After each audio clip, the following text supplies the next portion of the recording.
All right, a few more things to talk about for Chrome. First is pinning.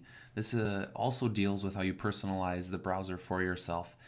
Pinning basically will just take a tab that you use often and make it smaller like this, and it'll always keep it in the same position. It also is good for tabs you know you're going to use often, because when you close your Chrome browser, you quit your browser and then you bring it back up, it'll bring up pinned tabs. So that's something you can do if you know you're going to use certain tabs a lot. You can just pin them. So I use Pandora a lot. I could certainly pin Pandora, my Gmail inbox, etc. Next, something I just realized I forgot to talk about in the last one was bookmarking. I know a lot of people still use bookmarks. I don't use them much, only because when I go in the Omnibar and I start typing a site that I've been to lately, it usually auto-populates and then I just go right to it. So I don't use it much, but you're certainly welcome to. And that's the little star there. So let's say I want to bookmark my drive. I can change the name. I can change where it's going to be and all that too. And I'm going to go ahead and remove this right away. So that's where you get to bookmarks. And now let's just talk a little bit about settings. It used to be a wrench over here. Now it's these 3 lines. There are various options in this menu. You can see these.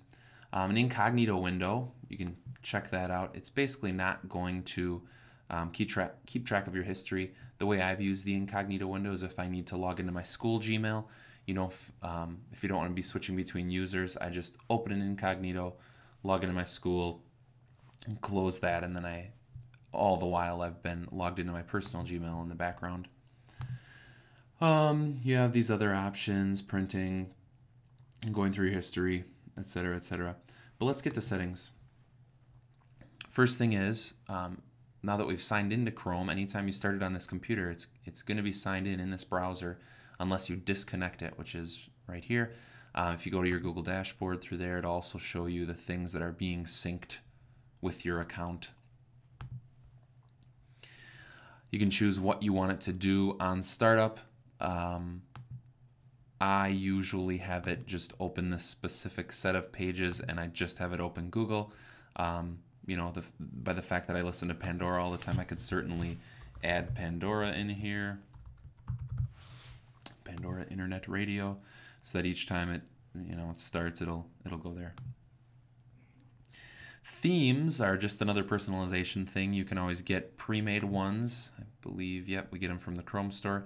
You can also go to mychrometheme.com and you can create your own if you download that web app. I'm not going to spend time on that right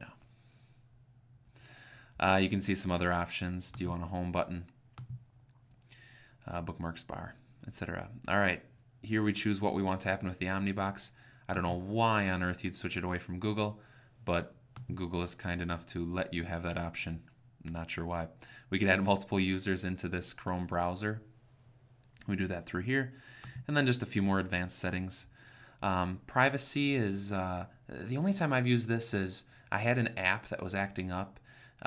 It actually kept going into a different language and I couldn't get it back to English.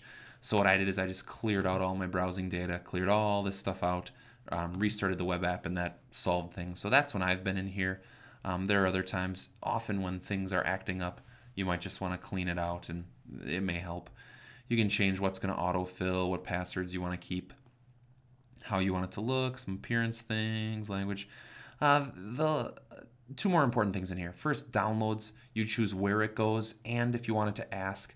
I know I'm annoyed when something starts downloading and I don't know where it went on my computer. So I just always have it go to my desktop so I can see it, but I also have it ask me right away in case I do actually want to pick a different folder.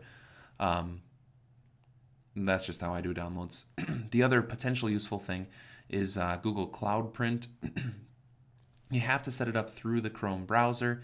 This is where you add more printers, manage those, and that's for another time. So those are settings, and that wraps it up for Chrome.